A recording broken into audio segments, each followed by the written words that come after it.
வாழ்க்கையில் 4 விஷயங்களை தவறவிட்டதே கிடையாது என்று ஹப்ஸா ரலியல்லாஹு தஆலா அன்ஹா அவர்கள் சொல்லக்கூடிய செய்தி நஸை என்கின்ற நபிமொழி தொகுப்பிலே பதிவு செய்யப்படுகிறது.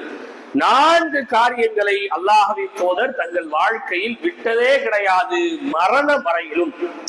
அதில் முதன்மை காரியம் என்ன தெரியுமா? சுபுஹ் தொழுகையினுடைய முன் சுன்னத்.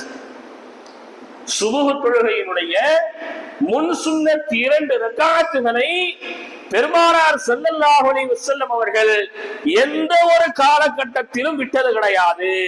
எந்த வெயில் காலத்திலும் விட்டது கிடையாது, எந்த குளிர் காலத்திலும் விட்டது கிடையாது, எந்த பனிக்காலத்திலும் விட்டது கிடையாது, எந்த மழை காலத்திலும் விட்டது கிடையாது. ஆனால் இன்றைக்கு சுபுகின் பரலை கூட நாம சரியான முறையில் நிறைவேற்றுவது இல்லை.